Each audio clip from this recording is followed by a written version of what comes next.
بسم الله الرحمن الرحيم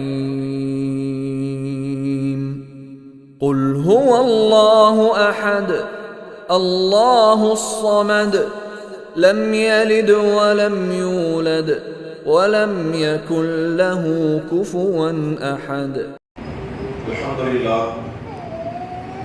نحمده ونصلي على رسول الكريم أما بعد اتقوا ربكم الذي خلقكم من نفس واحدة وخلق منها زوجها وبث منهما رجالا كثيرا ونساء واتقوا الله الذي تساءلون به والأرحام إن الله كان عليكم رقيبا. அன்புக்குரிய சகோதரர்களே, வாரந்தோறும் நடைபெறக்கூடிய ஞாயிற்றுக்கிழமை சிறப்பு பயான் வகுப்பிலே ஒரு 15 நிமிடங்கள் சுருக்கமாக அடிப்படையான ஒரு சில மார்க்க தகவல்களை மாத்திரம் அறிந்து கொள்ள இருக்கிறோம். வந்திருக்கின்ற தொழுகையாளிகள் உங்களுடைய நேரத்தை மார்க்கத்தை அறிந்து கொள்வதற்காக செலவழிக்குமாறு கேட்டுக்கொண்டு என்னுடைய முறையை ஆரம்பித்தேன். எல்லாம் வல்ல இறைவனின் நிலையார்களே, ஒரு முஸ்லிமுக்கு கடமையாக்கப்பட்ட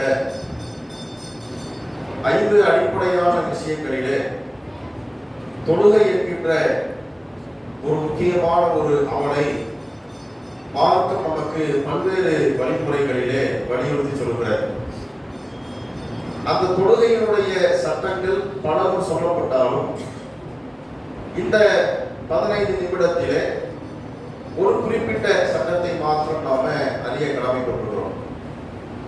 ஜமாத்து தொழுகையினுடைய வரிசையினுடைய ஒழுங்காக மார்க்கம் என்ன சொல்கிறது என்பதை நாம அறிய கடமைப்பட்டுகிறோம். ஏனென்றால் 5 விதமான கடமைகளில் அடிக்கடி செய்யக்கூடிய ஒரு கடமையாக தொழுகைதான் இருக்கிறது. நோன்பை எடுத்துக்கோமே, வருடத்திற்கு ஒரு ரமலான்.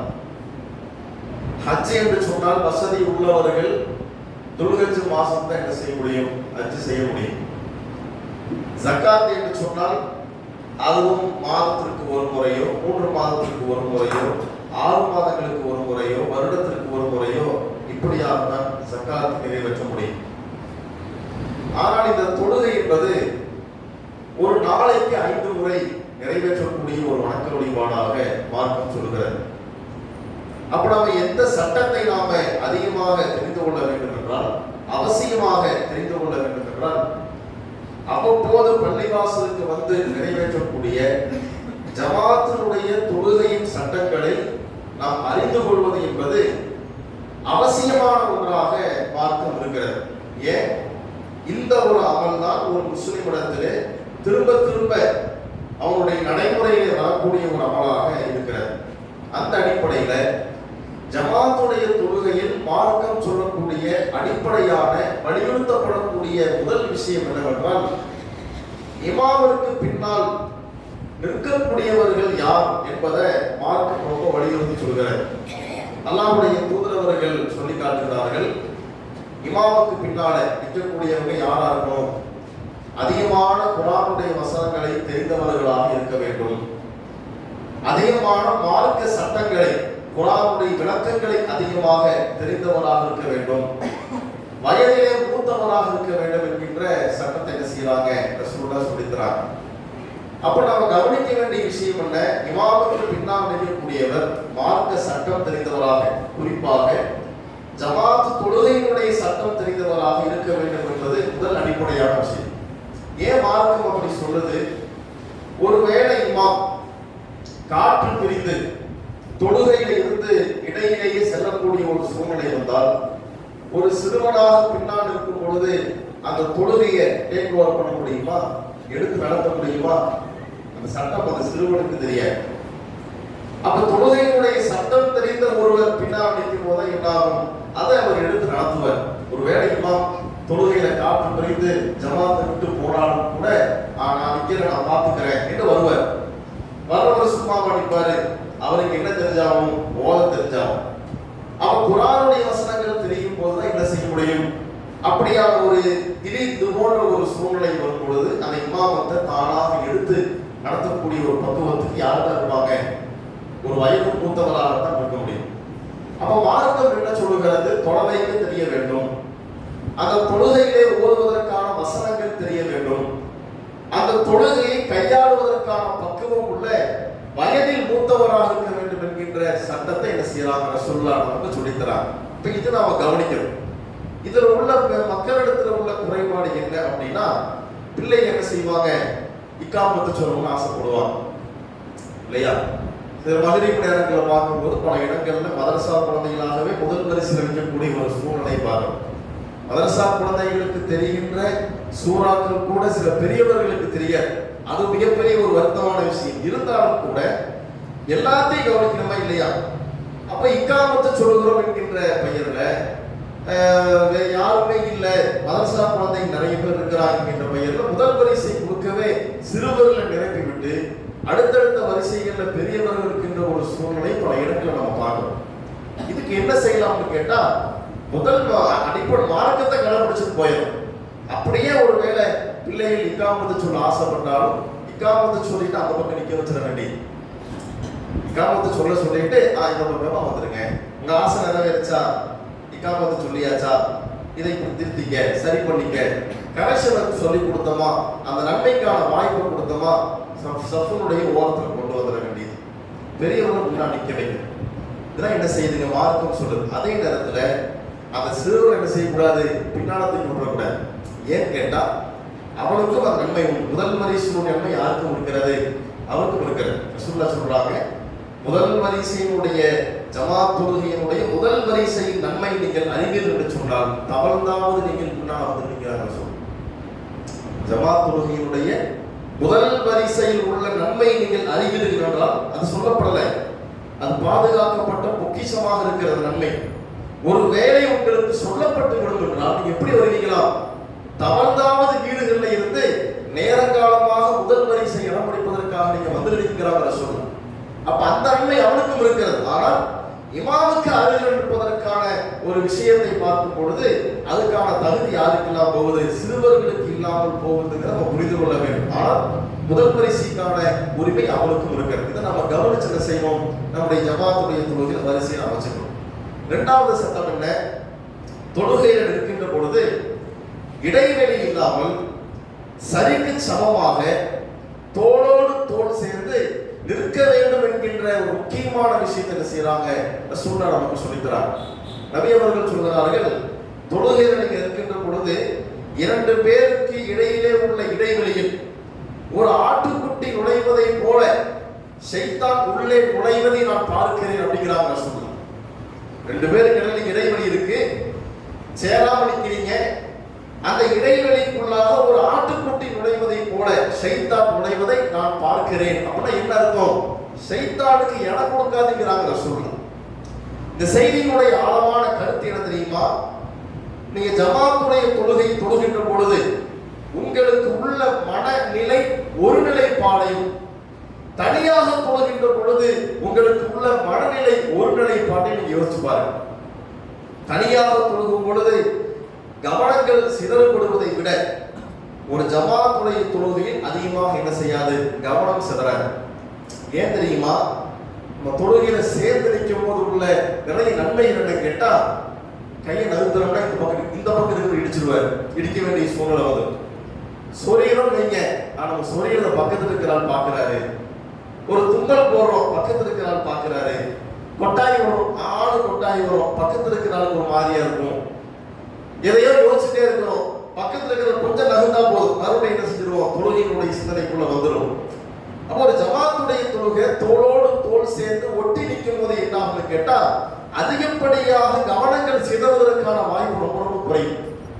ஆனா நீங்க தனியா இருந்து பாருங்க, ரொம்ப நேரம் தொழுகையில நிற்பார், எதையோ யோசிச்சிருப்பார், வியாபாரத்தை பத்தி சிந்தனை எல்லாம் ஓடும், குடும்பத்தை பத்தி சிந்தனை எல்லாம் ஓடும். கொஞ்ச நேரம் கழிச்சு என்ன செய்வாரு? சூறா ஓதுறதுக்கு வருவார். என்னன்னு கேட்டா, தனியாக இருக்கின்ற பொழுது கவனங்கள் அதிகமாக சிதறுவதற்கு வாய்ப்பு இருக்கிறது. இது மாதிரி நிறைய நன்மையை சொல்லலாம். ஒரு சகோதரத்தை நம்ம கோச்சிக்கிட்டு இருக்கிறோம், சில நாட்கள் பேசாம இருக்கிறனாலும் கூட வேற வழி இல்லை, ஜமாத் தொழுகை வந்துருச்சுன்னா பக்கத்துல நின்றுதான் ஆகணும். உன் சகோதரன் மீது உனக்கு கோபம் இருந்தாலும் கூட உன் பக்கத்துல வந்து உன் சகோதரன் நிற்கும் கூட அந்த கோபம் புதுசா பறந்து போயிடும். நல்லா இருந்தாலும் சகோதரன் தானப்பா வந்துட்டா பக்கத்துல. நேற்று இவன் கூட சண்டை போட்டோம்னா பக்கத்துல வந்து நின்றானே, வேற வழியில நின்றுதான் ஆகணும். இவன் கூட நிக்க மாட்டேன்னு சொல்ல முடியுமா? நின்றுதான் ஆகணும். அது பல கால் புணர்ச்சிகளை உடைக்கக்கூடிய இடமாக ஜமாத்துடைய தொழுகை இருக்கிறது.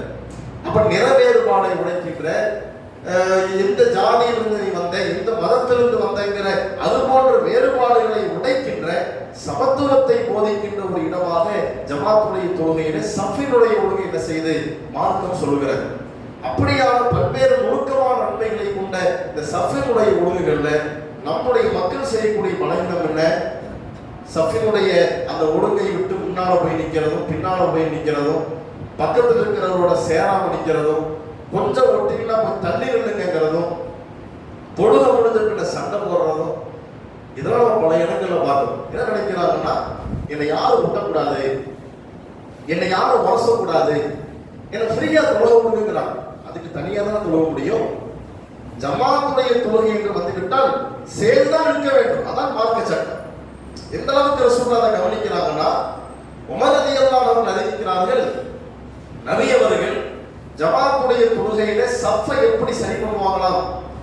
போர்க்களத்திற்கு படை வீரர்களை தயார் செய்வதை போல ரசூலுல்லாஹ் என்ன செய்வாங்களாம்? சஃபை சரி பண்ணுவாங்க. அப்படின்னா என்ன அர்த்தம்? நாம் இன்னைக்கு வரிசையை சரி செய்யுங்கன்னு கூட சொல்றது கிடையாது. பல இடங்கள்ல இமாம் நிற்கும் பொழுது மக்களை பார்த்து என்ன செய்யறது இல்லை, வரிசையை சரி செய்ய கூட சொல்றது கிடையாது. ஆனா ரசூலுல்லாஹ் எப்படி சஃப் சரி பண்ணுவாங்களா? சஃபுக்குள்ள வந்து எல்லா அந்த வாள் இருக்கா இல்லையா, போர்க்களத்துல பயன்படுத்தக்கூடிய வாள் அல்லது ஒரு கம்பு, இரண்டு விதமான அறிவிப்புகள் வருகிறது. பின்னால ஒரு சஃபுக்கு பின்னால வந்து என்ன செய்வாங்களா, முதுக பார்த்து சமம் பண்ணிக்கிட்டே வருவாங்க. அடுத்த சஃபுக்கு முதுக பார்த்து சமம் பண்ணிக்கிட்டே வருவாங்க. அடுத்த சஃபு சமம் பண்ணிக்கிட்டே வருவாங்க. இப்ப என்ன ஃபஜ்ருடைய தொழுகை இருக்கா இல்லையா, அது இருட்டான ஒரு சூழ்நிலையில் இருக்கும். அப்போ இருட்டான சூழ்நிலை என்ன செய்ய முடியும்? சஃப்ல இறங்கிதான் நம்ம சரி பண்ண முடியும். ரசூலுல்லாஹ் சரி பண்றாங்க. அப்போ சும்மா நீங்க வரிசையை சரி பண்ணுங்க என்று சொல்வதை விட ரசூலுல்லாஹ் எப்படி ஜமாத்துடைய தொழுகையில வரிசையை சரி பண்ணியிருக்கிறாங்க, போர்க்களத்திற்கு தயார் செய்வதை போல சரி பண்றாங்கன்னு சொன்னா, அப்போ ஒரு ஜமாத்துடைய தொழுகையில வரிசை என்பது எவ்வளவு வலியுறுத்தப்பட்ட ஒன்று என்பதை நாம கண்டிப்பாக புரிந்து கொள்ள வேண்டும். இப்படியான பலகீனங்களெல்லாம் நம்முடைய மக்களிடத்துல உண்டு என்பதை நாம மனசுல பதிய வைத்துக் கொண்டு ஜமாத்துடைய தொழுகையிலே வரிசையில் இருக்கின்ற பொழுது குதிகால்களை பின்னால கவனித்து தோளோடு தோள் சேர்ந்து ஒட்டியவர்களாகத்தான் என்ன செய்ய வேண்டும்? நாம ஜமாத்துடைய தொழுகையில நிற்கணும். எனக்கு ஒட்டுனா பிடிக்காது, முட்டுனா பிடிக்காதுங்கிற இது போன்ற மனநிலை என்பது ரொம்ப தவறான ஒரு மனநிலை என்பதை நம்ம கண்டிப்பாக புரிந்து கொள்ள வேண்டும். அதே போல ஒரு சில இடங்கள்ல என்ன செய்யறாங்கன்னா, குதிகாலை பார்த்து சஃபை சரி செய்வதை விட்டுட்டு கட்டவர்களை பார்த்து என்ன செய்வாங்க? சஃபை வைப்பாங்க. ஒரு சில பகுதிகளில் கேரளா பக்கம்லாம் போனா கூட அவங்க சிலருடைய நடைமுறை என்னவா இருக்கு கேட்டால், அந்த கட்டவர்களை பார்த்து நிற்காது. கட்டவர்களை பார்த்துனா நான் சொல்றது புரியும் கிடைக்கிறது. முன்னா நம்ம குதிகாலை பார்த்து நிற்போமா இல்லையா, அது போல என்ன செய்வாங்க? கட்டவர்களை கணக்கு பண்ணி நிற்பாங்க. கட்டவர்கள் சமமா இருக்கும். முன்னாடி பார்த்தோம்னா எல்லாருடைய கட்டை விரலும் சமமா இருக்கும். குதிகால் முன்ன பின்னர் ஒரு சிறுவர் இருக்கிறார், சின்ன பையன் இருக்கிறான், இத்தோண்டு கால் இருக்கும், பெரியவருக்கு பெரிய கால் இருக்குமா இல்லையா? இப்படி இருக்கும்போது என்ன செய்யறது? சிறுவனை வந்து நம்ம கட்டவரல கணக்கு பண்ணி நிற்கும் போது என்னாகும்? அந்த பையன் முன்னால வந்துடுவான், நம்மளால பின்னால் நிற்பார். இது எப்போ ஒரு கேட்ட கட்டவரலை பார்த்து கணக்கு பண்ணும்போது இப்படியான ஒரு சட்டத்தை என்ன எடுக்கிறாங்கன்னா, இப்பதான் சமமா இருக்கு அப்படிங்கிறாங்க. முன்னாடி பார்க்கும்போது சமமா தெரியும். ஆனா நீங்க பின்னாடி பார்த்தீங்கன்னா முன்ன பின்னடிக்கக்கூடிய ஒரு சூழ்நிலை பார்க்கணும். இது சஃபான் கிடையாது, இது சஃபு கிடையாது. கட்டவர்களை பார்த்து என்ன செய்ய முடியாது? நம்ம சஃபா அமைக்கவே முடியாது. அப்படி அமைக்கக்கூடிய ஒரு சட்டத்தை நாம் எடுப்போம் என்று சொன்னால், தோளோடு தோள் சேர்ந்து இருக்கிற அந்த சட்டம் அங்கே அடிபட்டு போயிடும். கட்டவர்களை கணக்கு பண்ணணும் அப்படின்னா முன்ன பின்னதான் உடம்படிக்கும். குதிகால கணக்கு பண்ணும் போதுதான் தோல் புதங்கள் சேரும். பக்கத்தில் இருப்பவருடைய தோல் புதங்கள் குதிகால கணக்கு பண்ணி நிற்கும் போது சேர்க்க முடிய, கட்டவர்களை கணக்கு பண்ணி நிற்கும் போது என்ன ஆகும் கேட்டா முன்ன பின்னடிக்கக்கூடிய ஒரு சூழ்நிலை தான் நம்ம ஜமாத்துடைய தொழிலை ஏற்படுத்த நம்ம புரிந்து கொள்ள வேண்டும். இது என்ன, மக்களிடத்துல ஒரு சில இடங்களில் உள்ள ஒரு தவறான நடைமுறையாக பார்க்கணும். இது ஒரு முக்கியமான விஷயம். இறுதியாக ஒரு சில செய்திகளை மாத்திரம் சொல்லணும். ஒரு சில பேர் என்ன செய்யறாங்க, உடலுடைய அளவுக்கு மீறிய நிலையில் என்ன செய்யறாங்க, காலை விரிச்சு நிக்கிறது, அண்ட போது நிக்கிறது. ஆள் இத்தோடு இருப்பான், காலை விரிச்சு நிக்கிறத பார்க்கணுமே, பெரிய ஆள் மாதிரி இவ்வளவு பெருசா காலை நீட்டு நிக்கிறது விரிச்சுக்கிட்டு. ஆள் இவ்வளவு பெருசா இருப்பார், இத்தனோடு தான் என்ன செய்யறாரு, காலை விரிச்சு நிற்பார். இது என்ன சிக்கல்னு கேட்டா, ஒல்லியா இருக்கிற ஒரு நபர் அல்லது உடல் அளவுல கொஞ்சம் ரொம்ப பார்ப்பதற்கு சிறிய அளவில் இருக்கக்கூடிய ஒரு நபர் தன்னுடைய உடல் அளவை மீறி காலை விரிச்சு நிற்கும் போது என்னாகும், நீங்க ருக்குவுக்கும் சஜிதாவுக்கு போகும்போது இடைவெளி தானா ஏற்படும். கவனிச்சுக்குமா? நம்ம இப்ப நிக்கிறோம், நம்ம சாதாரண நிக்கிறோமா இல்லையா, இதான் நம்முடைய காலை இடைவெளி விரிச்சு நிக்கிற அளவு இவ்வளவுதான். இப்ப நான் நிற்கும் போது எப்படி நிக்கிற இவ்வளவுதான். இப்படித்தான் அவங்க நின்று பேசுவாங்க. சாதாரணமா உங்க இடத்துல பேசும்போது இப்படிதான் பேசுவாங்க, இந்த அளவு தான் இடைவெளி இருக்கு. ஆனா தொழுகையில் வரும்போது என்ன செய்யறது, இப்படி இல்லை. இப்படின்னா என்ன ஆகும், சஜிதாக்கு போகும்போது என்ன ஆகுங்க, இரண்டு பக்கம் கேப் வந்துடும், தானா இடைவெளி வந்துடும். அப்ப இப்படி என்ன செய்யக்கூடாது, நம்ம நிற்க கூடாது. நம்முடைய சாதாரணமாக இருக்கும் பொழுது நம்முடைய கால்கள் எந்த அளவுக்கு இடைவெளி எடுத்து கொடுக்கிறதோ அதுதான் தொழுகைக்கும். நம்ம என்ன கேட்கிறோம், தொழுகையில் நிற்கும் பொழுது மாற்று எவ்வளவு தூரம் காலை விரிச்சு நிற்கிறோமா இல்லையா? அப்ப சாதாரணமாக உங்களுடைய பழக்கமே அப்படித்தான் சொன்னால் மற்ற நேரங்களையும் அப்படித்தான் இருக்கணும். நீங்க நடக்கும் போது அப்படித்தான் நடந்தாகணும். ஏன் நடக்கும் போது அப்படி நடக்கிறது இல்லை, என்னன்னு கேட்டா, யாரு என்ன ஒட்டக்கூடாதுங்கிறத விஷயம். காலை விரிச்சு நின்னாதான் யார் என் கூட சேர மாட்டான், ஒட்ட மாட்டான். அப்படி ஒட்டக்கூடாதுன்னு சொன்னா காலை விரிச்சு விட்டோம்னா ஃப்ரீயா சுக்கு செய்யலாம், ஃப்ரீயா சஜிதா செய்யலாம். இப்படிங்கிற மனநிலை இங்கேயுமே என்ன பஞ்சாயத்துல மதசபை பசங்க என்ன செய்யறது, இவர் கால் ஒட்ட மாட்டாரு, இவங்க என்ன செய்வான், காலோட காலை கொண்டு போய் ஒட்ட வைப்பான், அவர் காலை நிறுத்துவார்.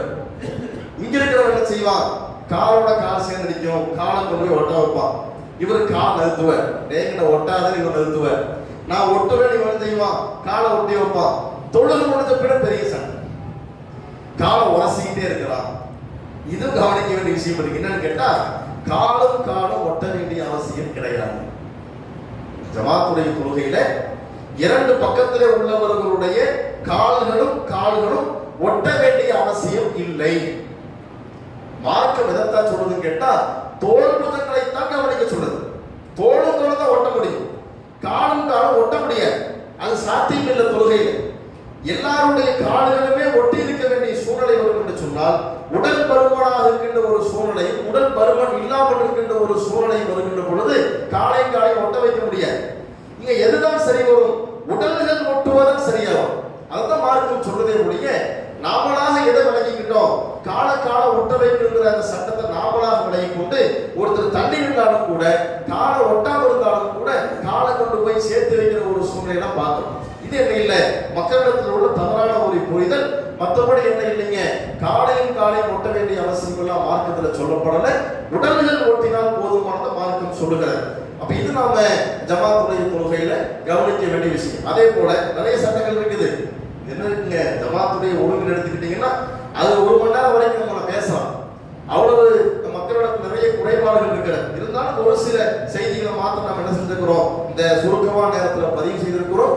கூடுதலான விளக்கங்கள் தேவைப்படுறது இனி வரக்கூடிய ஒரு இது போன்ற ஒரு வகுப்புல கூட மீதம் உள்ள தகவல் என்ன செய்யணும், கூடுதலாக பார்ப்போம். அல்லாஹ் கேட்ட அடிப்படையிலே செயல்படக்கூடிய நல்ல ஒரு சிந்தனையை நம் அனைவருக்கும் தருவானாக.